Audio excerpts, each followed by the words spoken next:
قادیانیت سے کنارہ کشی کریں. یہ اتنا بڑا مسئلہ ہے کہ 30 دجال جب اس دنیا میں انہوں نے ختم نبوت کا دعویٰ کیا, جب انہوں نے ختم نبوت پر ڈاکہ ڈالا, کوئی نہ کوئی مرد مجاہد ضرور کھڑا ہوا. حضرت مجدد الفسانی کے دور میں جب اکبر بادشاہ نے نبوت پر ڈاکہ ڈالا, پیر مہر علی شاہ صاحب کے دور میں جب مرزا قادیانی نے نبوت پر ڈاکہ ڈالا, پیر مہر علی شاہ صاحب خود لاہور تشریف لائے اور مرزا صاحب کا مقابلہ کیا. خود لاہور تشریف لائے ایک سید زادے. ہمارا نبی تو وہ تھا, مرزا صاحب کے سے کہا گیا کہ آقا علیہ الصلوۃ والسلام آپ تو محمد کا دعویٰ کرتے ہیں کہ میں محمد ہوں. آقا علیہ الصلوۃ والسلام نے ایک کڑوے کنویں میں اپنا لعاب دہن ڈالا تو وہ میٹھا ہو گیا. مرزا صاحب سے کہا گیا مریدوں نے, آپ کہتے ہیں کہ محمد ہوں, آقا علیہ السلام کے بعد نبی ہوں, مسلمانوں کے نبی کی تو یہ شان ہے کڑوے کنویں میں اپنا لعاب دہن ڈالتے ہیں میٹھا ہو جاتا ہے. یہ کڑوا کنواں ہے لاہور کا, سب سے پہلے صدیوں سے کڑوا ہے, اس میں لعاب دہن ڈالیں دیکھتے ہیں میٹھا ہوتا ہے یا نہیں. مرزا نے اب کہا کہ چلو ٹھیک ہے, اس میں مرزا صاحب, یہ تاریخی بات ان کی کتابوں میں موجود ہے, مرزا نے اس میں لعاب دہن ڈالا, میٹھا ہونا تو دور کی بات ہے, وہ زہریلا بن گیا. ہمارا نبی تو وہ ہے کہ آقا علیہ الصلوۃ والسلام جب منبر پر خطبہ دیا کرتے تھے, ایک صحابی کھڑے ہوتے ہیں, فرماتے ہیں حضور قحط سالی ہو گئی ہے, بندے مر رہے ہیں, بارش کا قطرہ نہیں ہے, دعا فرمائے. حضور نے ایسے ہاتھ اٹھائے, ہاتھ نیچے بھی نہیں ہوئے تھے, بارش آ گئی. ہمارا نبی تو وہ ہے خدا کی قسم. پھر اگلا ہفتہ آیا, جمعے کا دن منبر پر کھڑے ہو کر ہمارے نبی کو وہی صحابی کھڑے ہوئے, حضور سیلاب آ چکا ہے, قحط ختم ہو چکا ہے, پانی ہی پانی ہے, مسجد تک آنے کے لیے راستے نہیں ملتے, حضور دعا فرمائیں گے بارش کہیں اور چلی جائے. حضور نے اسی وقت ہاتھ اٹھائے, ہاتھ نیچے نہیں ہوئے تھے, بادل گم ہو گئے. ہمارا نبی تو وہ ہے. ہمارا نبی کی تو فضیلت اتنی ہے کہ جنگ کسوف کے موقع پر, نماز کسوف کے موقع پر چاند کی سورج گرہن لگا, نماز کسوف کے موقع پر سورج گرہن لگا, آقا علیہ الصلوۃ والسلام نے سورج گرہن کی نماز پڑھی, ایسے ہاتھ اٹھائے تو وہ ہاتھ آقا علیہ الصلوۃ والسلام جب پیچھے ہٹنے لگے, صحابہ نے فرمایا حضور آج کیا مسئلہ تھا, ہم نے آپ کو دیکھا کہ آپ جو ہاتھ اٹھا کر پیچھے ہٹ رہے ہیں. حضور نے فرمایا میں نے نماز کسوف پڑھی, میں نے جنت کو دیکھا, کھڑے کہاں ہیں زمین پر, میں نے جنت کو دیکھا. شان اتنی ہے ہمارے نبی کی, کوئی آج کانا ہو کر ہمارے نبی کی ختم نبوت پر ڈاکہ ڈالے برداشت نہیں کریں گے. میرے جیسا کوئی طالب علم برداشت نہیں کرتا, کوئی چھوٹا بچہ برداشت نہیں کرتا, جس کے دل میں ایمان کا نور ہے. علماء کیسے برداشت کریں؟ آج یہ پورے پاکستان میں فتنہ پھیل رہا ہے. آج آپ دیکھیں ہر کسی کا اسٹیٹس یہ ہے کہ قادیانیت کو کھلا فروغ نہ دیا جائے, ورنہ جو ہے وہ بہت بڑی جنگ چھڑ سکتی ہے, تیسری جنگ عظیم پاکستان میں نہ ہو جائے, اللہ خیر کرے. تو آقا علیہ السلام نے فرمایا کہ میں نے جنت دیکھی, وہاں ہاتھ بڑھایا, میرا ہاتھ انگوروں تک پہنچا, جنت کے انگوروں تک پہنچا. کھڑے کہاں ہے؟ زمین کے اوپر, نماز کسوف ادا کی ہے, ہاتھ بڑھایا, جنت کے انگوروں تک پہنچا. اگر میں جنت کے انگوروں کو توڑ لیتا تم قیامت تک کھاتے رہتے. ہمارے نبی کی شان یہ ہے. آج ادھر پاکستان میں ایک لائٹ والے ٹرک کو نہیں چلنے دیا جاتا, بائی پاس پر چلا کر دکھائیں. اگر ایک لائٹ والے ٹرک کو بھی سائڈ میں لگایا جاتا ہے, چلان لگایا جاتا ہے, ایک لائٹ والے, ایک بتی والے, ایک ہیڈ لائٹ والے ٹرک کو نہیں چلنے دیا جاتا, تو ایک آنکھ والے کی نبوت بھی نہیں چلے گی. یہ بات کھرا مسئلہ ہے, یہ بالکل کھرا مسئلہ ہے. پیر مہر علی شاہ صاحب نے جب مرزا کا مقابلہ کیا اور مرزا میدان میں نہیں آیا, پیر صاحب نے یہ پیشن گوئی کی تھی. سچے آل سید تھے نا, آقا علیہ السلام کی اولاد میں سے تھے, خون تھا آقا علیہ السلام کا. انہوں نے پیشن گوئی کی تھی کہ مرزا جو ہے فلاں تاریخ کو فلاں رات کو مر جائے گا اور عبرتناک موت ہوگی, عبرتناک موت ہوگی. اور اندازہ لگائیں, تاریخ کی کتابیں بھری پڑی ہیں, 1947 سے پہلے کی جو کتابیں ہیں بھری پڑی ہیں کہ مرزا کی موت ہی غسل خانے میں ہوئی. اور یہ نبی ہو سکتا ہے, اس کے آپ کارنامے پڑھیں, 2-3 کارنامے میں آپ کے سامنے رکھتا ہوں. یہ ایسا شخص تھا, بٹن اس کی قمیض کا کبھی نیچے والا اوپر لگاتا تھا, اوپر والا نیچے لگاتا تھا. یہ ایسا شخص تھا. ایسا شخص بھی کبھی نبی ہو سکتا ہے جس کو اتنا ہی نہ پتا ہو کہ قمیض پہننی کیسے ہے. یہ ایسا شخص تھا جب نماز پڑھ کے نکلتا تھا تو الٹے پاؤں والی چپل سیدھے میں پہنتا تھا, سیدھے والی الٹے میں پہنتا تھا. اب ایسا شخص بھی خبیث جب نبوت کا دعویٰ کرے تو نہیں چلے گا.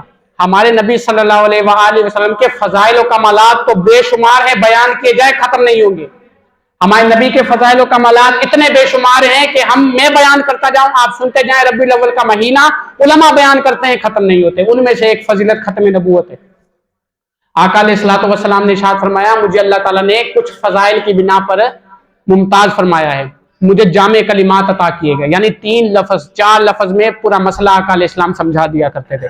آقا علیہ السلام نے ارشاد فرمایا, میرے لیے مال غنیمت حلال کیا گیا, میرے لیے تمام مساجد کو جو ہے تمام زمین کو سجدہ گاہ بنایا گیا، میرے لیے جو ہے وہ غنیمتوں کو حلال کیا گیا، اور مجھ پر جو ہے تمام انبیاء کو ختم کیا گیا، میرے بعد کوئی نبی نہیں۔ صاف صاف الفاظ کے ساتھ، صاف صاف الفاظ کے ساتھ آقا علیہ الصلوۃ والسلام نے ختم نبوت کی تشریح فرمائی۔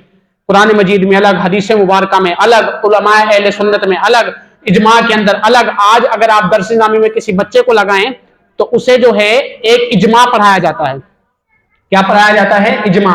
مختصر آپ کو سمجھانے کے لیے بیان کر دوں، اجماع کا مطلب یہ ہوتا ہے کہ آقا علیہ السلام کی امت کے جتنے عالم ہیں وہ سارے اگر کسی مسئلے پر اتفاق کر لیں اس کو اجماع کہتے ہیں، سارے اگر کسی مسئلے پر متفق ہو جائیں اسے اجماع کہتے ہیں۔ مثال کے طور پر صدیق اکبر رضی اللہ تعالیٰ عنہ پہلے خلیفہ تھے نا، اب یہ پہلے خلیفہ صدیق اکبر رضی اللہ تعالیٰ عنہ تھے، اس سے جو ہے پوری امت نے مان لیا۔ حضرت صدیق سے چلتے چلتے چلتے چلتے ساری امت نے مان لیا حضرت صدیق پہلے خلیفہ تھے، تو یہ اجماع ہو گیا۔ اب ختم نبوت قرآن مجید کی روشنی سے ثابت ہے، ختم نبوت حدیث مبارکہ کی روشنی سے ثابت ہے۔ جو کتاب اللہ کا انکار کرے وہ بھی کافر ہوتا ہے، یاد رکھیں۔ جو حدیث مبارکہ کا انکار کرے، ایسی حدیث کا جس کو صحابہ کرام نے چلتے چلتے ہر دور میں بیان کیا، یہ ختم نبوت کی حدیثیں ایسی ہیں کہ صحابہ کرام نے ہر کسی کو سنائی، ایسی حدیث مبارکہ کا بھی انکار کرنا کافر ہے۔ اور جو اجماع امت کا بھی انکار کرے، یعنی جس پر آقا علیہ السلام کی امت نے، ان کے علماء نے فیصلہ کر دیا کہ حضور اللہ کے آخری نبی ہیں، اس کا منکر بھی کافر ہوتا ہے۔ اندازہ لگائیں، کتاب اللہ سے بندہ الگ کافر ہو رہا ہے، حدیث مبارکہ سے بندہ الگ کافر ہو رہا ہے، اجماع امت سے بندہ الگ کافر ہو رہا ہے، پھر بھی اس کا دماغ جو ہے وہ کسی درست راستے پر نہیں چل رہا، اس کا دماغ جو ہے وہ کسی سیدھے راستے پر نہیں چل رہا۔ اب مرزا قادیانی صاحب کہتے ہیں کہ اللہ تعالیٰ نے سورہ فاتحہ میں ارشاد فرمایا، بونگیاں سنیں، اللہ تعالیٰ نے سورہ فاتحہ میں ارشاد فرمایا، اہدنا الصراط المستقیم صراط الذین انعمت علیہم، مجھے ان لوگوں کے راستے پر چلا جن پر تیرا انعام ہوا۔ اچھا، پھر مرزا صاحب ایک آیت یہاں سے اٹھا لی، دوسری آیت جو ہے وہ اٹھاتے ہیں قرآن مجید میں سے، فرماتے ہیں کہ اللہ تعالیٰ کا انعام اب کن لوگوں پر ہوا؟ اللہ تعالیٰ کا انعام ہوا کہ صدیقین پر ہوا، شہداء پر ہوا، صالحین پر ہوا اور نبیوں پر ہوا۔ جب شہداء دوبارہ آ سکتے ہیں، صالحین دوبارہ آ سکتے ہیں، صدیق دوبارہ آ سکتے ہیں، تو نبی دوبارہ کیوں نہیں آ سکتے؟ اب یہ دیکھیں دھاندلی، دیکھیں، ایک آیت سورہ فاتحہ سے اٹھائی، ایک آیت 20 سپارے قرآن مجید سے اٹھائی، دونوں کو جوڑ کر نبوت کا اجرا ثابت کر رہے ہیں۔ دونوں کو جوڑ کر کیا فرما رہے ہیں؟ کیا کہہ رہے ہیں کہ نبوت جو ہے پھر نبی کیوں نہیں آ سکتا؟ اچھا، یہ دونوں آیتیں مرزا صاحب کو نظر آ گئی، خدا کی قسم اس سے بندہ زیادہ کوئی اندھا ہو سکتا ہے، یہ دونوں آیتیں مرزا صاحب کو نظر آ گئی، لیکن سورہ احزاب کی آیت نظر نہیں آئی، وَلَٰكِن رسول اللہ وخاتم النبیین، وہ اللہ تعالیٰ کے آخری رسول ہیں اور تمام نبیوں سے آخری نبی ہیں۔ دو آیتیں مرزا صاحب نے پورے قرآن مجید سے اٹھا لی، لیکن دو آیتوں کو چھوڑ کر وہ ایک آیت جس میں نکھار کر بیان کیا گیا ہے کہ اللہ تعالیٰ کے آخری نبی ہیں۔ دوسری بات، یہ جو دو آیتیں ہیں، اللہ تعالیٰ کا انعام صدیقین پر ہوا، شہداء پر ہوا، صالحین پر ہوا، انبیاء پر ہوا، یہ سب مانتے ہیں، اس سے کسی کا انکار نہیں۔ بات یہ ہے کہ اس سے نبوت کہاں سے ثابت ہوتی ہے؟ اس میں کہاں لکھا ہے کہ آقا علیہ السلام کے بعد نبی آ سکتا ہے؟ اس میں تو بیان یہ ہے کہ آقا علیہ السلام، اللہ تعالیٰ کا انعام اس کے نبیوں پر ہوتا ہے، اس کے صالحین پر ہوتا ہے، اس کے شہیدوں پر ہوتا ہے، اس کے صدیقین پر ہوتا ہے۔ یہ بات تو کوئی شخص انکار کرتا ہی نہیں ہے، اللہ تعالیٰ اپنے پیارے بندوں پر انعام کرتا ہے۔ مسئلہ یہ ہے کہ اس سے یہ کہاں ثابت ہوتا ہے کہ آقا علیہ السلام کے بعد نبی ہے، جبکہ دوسری جگہ اللہ تعالیٰ کے حبیب نے نکھار کر بیان فرمایا ہے۔ اب ایک صاف چیز کو چھوڑ کر گندی اور گھٹیا چیز کی طرف، جس کے اندر دو دو رائے ہوں، جس کے اندر دو دو احتمالات ہو، بندہ شک میں پڑ جائے، اس کو اختیار کر لینا، صاف چیز کو جو سیدھا راستہ آقا علیہ الصلوۃ والسلام کی منزل کی طرف جا رہا ہے اس کو چھوڑ کر دھاندلیوں والے راستے، کھڈے والے راستے میں جانا، تو ایسا شخص سمجھدار کہلائے گا، بے وقوف کہلائے گا؟ خود سوچیں۔ تو عقل مند شخص کے لیے اتنا کافی ہے کہ اپنے بچوں کو اور خود کو ختم نبوت کا مفہوم سمجھائیں۔ جو بندہ یہ کہے کہ آقا علیہ السلام افضل نبی تھے، اس کے بعد کوئی نبی آتا ہے تو آقا علیہ السلام کا خلیفہ ہی ہوتا ہے، آقا علیہ السلام کی نبوت کا انکار نہیں ہے، خلیفہ ہی ہوتا ہے، وہ بھی کافر ہے۔ لا نبی آبادی کا یہ مطلب ہے کوئی نبی نہیں، کسی قسم کا کوئی نبی نہیں، کسی کیٹیگری کا کوئی نبی نہیں، کسی قائد کا کوئی نبی نہیں، کسی چیز کا فرق نہیں، آقا علیہ السلام کے بعد کوئی نبی نہیں۔ اب کوئی کہتا ہے کہ آقا علیہ السلام اصلی نبی تھے، ایک شخص نے لکھا آقا علیہ السلام اصلی نبی تھے، جو آئے گا وہ نقلی نبی ہوگا، وہ ان کا خلیفہ ہوگا، وہ بندہ بھی کافر ہے۔ جو بندہ یہ کہتا ہے کہ آقا علیہ السلام افضل تھے، جو بعد میں مرزا صاحب آئے ہیں یہ افضل نہیں ہے، افضل میں تھوڑا سا کم ہے، وہ بندہ بھی کافر ہے۔ اس لیے کہ جو بندہ یہ کہہ رہا ہے کہ آقا علیہ السلام کے بعد نبی ہیں، وہ بندہ کافر ہے، کافر تھا، اور اگر توبہ نہیں کی تو اس پر علماء کا فتویٰ یہی ہے کہ وہ کافر ہے۔ تو اللہ تعالیٰ سے ہمارا حکومت پاکستان سے مطالبہ ہے، جنگ نہ چھیڑیں، یہ علماء کا سنجیدہ مسئلہ ہے، یہ علماء کا بہت ہی سنگین مسئلہ ہے، نرم اور نازک مسئلہ ہے۔ آپ دیکھیں کہ مختلف مکاتب فکر کے لوگ کوئی بھی ہوں، کسی بھی فرقے سے تعلق ہو، ختم نبوت کا مسئلہ آتا ہے، ہر بندہ جو ہے ساتھ کھڑا ہوتا ہے، ہر بندے کی صف جو ہے وہ ایک ہو جاتی ہے۔ کیوں؟ اس لیے کہ یہ ختم نبوت کا مسئلہ صرف ایک مسلمان کا مسئلہ نہیں، ایک فرد کا مسئلہ نہیں، ایک جو ہے قوم کا مسئلہ نہیں، یہ مسئلہ ہر اس شخص کا ہے جس کے دل میں ایمان کا نور ہے، یہ مسئلہ ہر اس بندے کا ہے جس نے کلمہ طیبہ پڑھا ہے اور آقا علیہ السلام کا امتی ہے، یہ مسئلہ ہر اس شخص کا مسئلہ ہے جو صدیق اکبر رضی اللہ تعالیٰ عنہ کے طریقے پر چلا ہے۔ اندازہ لگائیں 1200 صحابہ کرام صدیق اکبر نے ایسے شہید کروا دیے، اس امت میں 700 حفاظ کرام شہید ہوئے، 700 قاری شہید ہوئے، امت کے معتبر قاری شہید ہوئے جو قرآن مجید کی تعلیم دیا کرتے تھے، اس امت میں حضرت سالم جیسے قاری شہید ہوئے جن کے بارے میں آقا علیہ السلام نے ارشاد فرمایا الحمدللہ الذی جعل مثل فی امتی ھذا، اللہ تعالیٰ کا شکر ہے کہ اللہ نے میری امت میں ایسے قاری پیدا کیے۔ وہ قاری آقا علیہ السلام کی ختم نبوت کے مسئلے میں شہید ہوئے۔ تو اللہ تعالیٰ سے دعا ہے یہ ختم نبوت کا مسئلہ نکھرا ہوا مسئلہ ہے، اس میں کوئی دھاندلی نہیں چلے گی، کوئی نبی اس نبی آقا علیہ السلام کی نبوت کا دعویٰ کرتا ہے وہ منکر ہے، کافر ہے۔ پچھلے جمعے میں نے امام اعظم ابو حنیفہ کی شخصیت پر بیان کیا تھا، چلتے چلتے آخری ان کا قول آپ کو سناتا چلوں گا۔ یہ امام اعظم ابو حنیفہ امت مسلمہ کے امام ہیں، جو ان کے قول کو نہیں مانتا ہمارا اس سے کوئی تعلق نہیں، یہ ایسے امام ہیں امام اعظم ابو حنیفہ۔ ان کے دور کے علماء فرمایا کرتے تھے اگر امام اعظم کسی پتھر کو کہہ دیں کہ یہ سونا ہے تو وہ اسے سونا ثابت کر کے دکھا سکتے ہیں، اتنا علم تھا امام اعظم کے پاس۔ وہ فرماتے ہیں کہ اگر کوئی شخص آقا علیہ السلام کے بعد کسی نبی کو نبی مانتا ہے تو وہ کافر ہے۔ صرف اتنی بات نہیں فرمائی، فرمایا اگر اس سے دلیل کے طور پر کوئی معجزہ مانگتا ہے، دلیل کے طور پر جیسے کافر جو ہے ابو جہل والے آقا علیہ السلام سے معجزہ مانگا کرتے تھے، آقا علیہ السلام دے دیا کرتے تھے، لیکن اگر کوئی آقا علیہ السلام کے بعد کسی کو نبی مانتا ہے وہ کافر ہے، لیکن اگر اس نبی سے دلیل کے طور پر معجزہ مانگتا ہے وہ بھی کافر ہے۔ کیوں؟ اس لیے کہ وہ معجزہ مان کر یہ ثابت کر رہا ہے کہ اگر معجزہ صحیح ہو گیا تو میں تجھے اللہ کا نبی مان لوں گا۔ اور آقا علیہ السلام نے کھرے الفاظ کے ساتھ ڈنکے کی چوٹ پر اعلانیہ طور پر خطبہ حجت الوداع جہاں 1.25 لاکھ صحابہ موجود تھے اس وقت فرمایا تھا کہ میں اللہ تعالیٰ کا نبی ہوں، کوئی میرے بعد نبی نہیں آئے گا۔ یہ کھرے الفاظ ہیں، اس کو نوٹ کر لو کاپی کے اندر، اس کو نوٹ کر لو ہڈیوں کے اوپر، اس کو نوٹ کر لو پتوں کے اوپر، چمڑوں کے اوپر، اپنے ہاتھوں کے اوپر، میرے بعد کوئی نبی نہیں آئے گا۔ اللہ تعالیٰ سے دعا ہے کہ اللہ تعالیٰ حکومت پاکستان کو صحیح راہ دکھائے، دور بینی کا مشاہدہ۔ اتنی چیز تو ہم طلباء کرام بھی سمجھتے ہیں کہ ختم نبوت پر اگر ڈاکہ ڈالا گیا تو یہ تیسری جنگ عظیم یہی ہوگی، اتنی بات تو ہر شخص سمجھتا ہے کہ خون خرابہ اس وطن عزیز میں ہو جائے گا، اتنی شخص تو ہم سمجھتے ہیں، ہر بندہ یہ سمجھتا ہے ختم نبوت کا بہت نازک مسئلہ ہے۔ تو جو اتنے وزیر اعظم بنے بیٹھے ہیں، قاضی بنے بیٹھے ہیں، فیصلہ کر رہے ہیں، ان کو نظر نہیں آتا کہ ختم نبوت کا کتنا نازک مسئلہ ہے۔ ہم مطالبہ کرتے ہیں کہ قادیانیت کو فروغ دینا تو دور کی بات ہے، قادیانیت کو کھلی مسواک بھی نہ دی جائے۔ جو آقا علیہ السلام نے مسیلمہ کو فرمایا کہ میں تجھے تو خلافت کی بات کرتا ہے، میں تجھے یہ مسواک نہ دوں تو خلافت مانگ رہا ہے۔